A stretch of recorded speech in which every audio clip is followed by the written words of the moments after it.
Thank you for joining us today. My name is Eric Miller, and I'm here with Jeff Bogue. You know him as J something. What was your nickname? You said your rap nickname in high school was what? I can't remember. I don't remember now.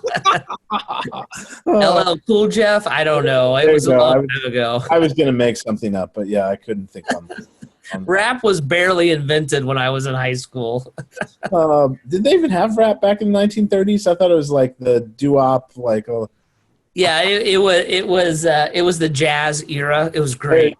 There you go.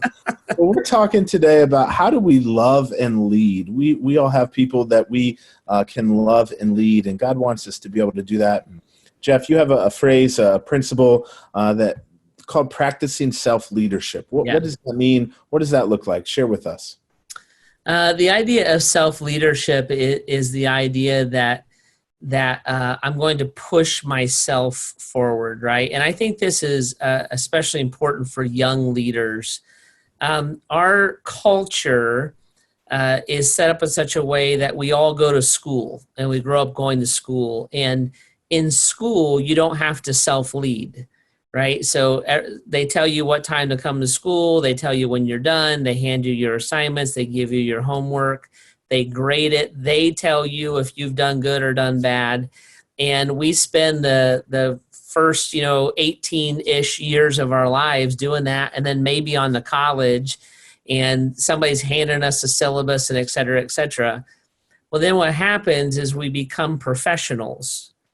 And as a professional and as a grown-up, nobody's doing that for me anymore. Mom's not getting me out of bed, and my boss isn't telling me exactly what to do all day, every day. And so if I'm going to be a leader, I have to learn this principle of self-leadership. So it's things like this. I have to learn new skills on my own.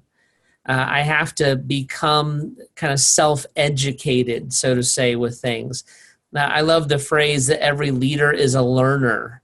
And so I'm going to just consistently be learning. It's over 95% of men never read a book after high school, right? Wow. Which is crazy, but it's kind of true if you stop and think about it. And so it's that idea that I'm going to educate. I'm going to have to learn to think in new paradigms. As you get older, life changes. Things change around you. And so the coronavirus has been a big part of that right now. Something we've lived through here, that we have to learn to work in a different paradigm and pick up those new mindsets and not resent them, but learn to excel in them. Your schedule. Everything from exercise to getting up in the morning and rolling to going to church and building your faith. Like, those are all things that you have to choose to put into your life. Disciplines, right? Financial disciplines and educational disciplines and time disciplines. And then just the idea of moving forward is self-leadership. As a leader, I move people. If I don't move people, if I just run systems, I'm not a leader, I'm a manager. Yeah. And there's nothing wrong with being a manager. It's just not leadership. Mm-hmm. And so if I'm going to be a leader, then I'm going to have to press people forward, which means I'm only going to be able to take people as far as I go. So I have to press myself forward in order to do that well. So that's the idea, that I'm taking responsibility for my own life. And I'm leading my workplace, my family, my church. I'm doing all of that, and I'm leading myself to do better and to excel more in those areas of life.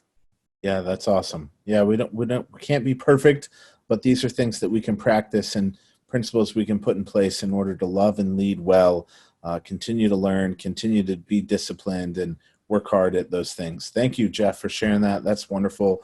We hope that this is helpful for you. Just thanks again for joining us. My name's Eric, and this is Jeff, helping you learn to love and lead well.